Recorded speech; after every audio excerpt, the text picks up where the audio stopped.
Saturday, June 20th. James 3:13.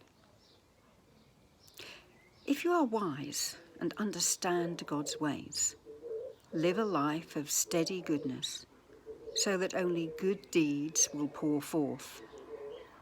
And if you don't brag about the good you do, then you will be truly wise.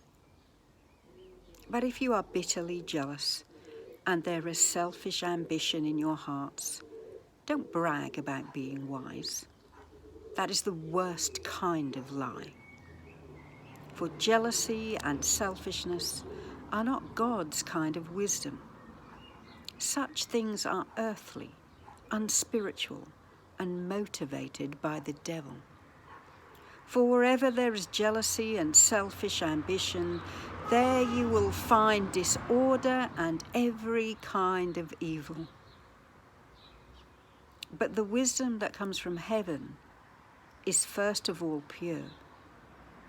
It is also peace-loving, gentle at all times, and willing to yield to others. It is full of mercy and good deeds. It shows no partiality and is always sincere. And those who are peacemakers will plant seeds of peace and reap a harvest of goodness. We've come to the end of our journey through James, and there's still so much more you can read, and I urge you to read his letter. Tomorrow in the service we will take a look at something in our service together. But I came across a poem that I wrote a while ago, and I realised something. I realised that what James and Peter and John, when we come to it, are writing about is this, what they're trying to tell people. And remember, they're writing letters to real people in real churches that face real persecution and real struggles in this new faith. And they're saying to them, remember, Jesus came. He became one of us. He took the nails in his hands. He took the spear in his side.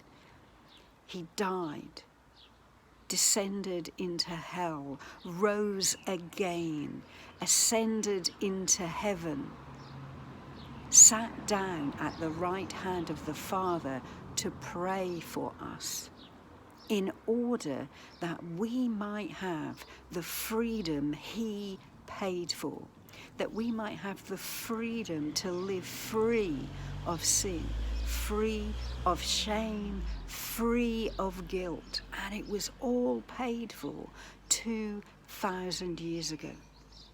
And what the letters are telling us is all we need to do is accept the gift that Jesus offers of new life, a life filled with his Spirit, a life lived in his presence, a life lived with the fullness of God by his Spirit living through us, giving us the power to say no to sin, giving us the power to say yes to a new life.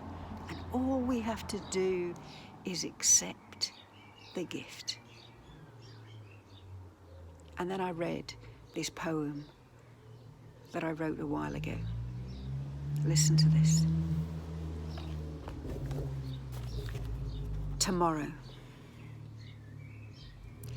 Tomorrow, I am going to be different. To be still, to pray, to exercise, to rest, to be present completely, to listen to your voice. Tomorrow I will switch off the television.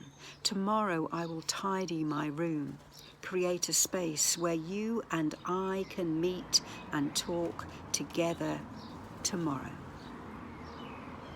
Tomorrow I've decided to get up early, to eat a healthy breakfast and spend an hour with you before anything else or anyone else interrupts. Tomorrow I will listen. No, really listen Listen properly, because tomorrow I am going to be different. Oh, I'm so looking forward to tomorrow. How true is that for you? I know it's all too true for me. I'm always going to be different tomorrow. I'm pleased to say there are no Kit Kats in the fridge. And I've been shopping and I haven't bought any more. I had to choose not to put temptation in my way. But more than that, what James and Peter and the letters that were written to those people in churches years ago and are still written to us are trying to say is, you have all that you need today. You have all that God has available for you today. His Spirit inhabits you and can fill you and can give you peace and courage and freedom today, if we choose to live in Him today. If we choose to live in Him today, tomorrow.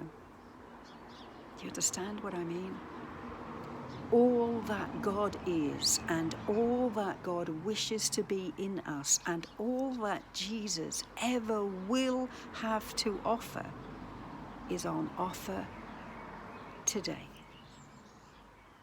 So my thought for today is, will you choose to be different today and not wait till tomorrow? But I'll still see you not tomorrow, but Monday. Bye.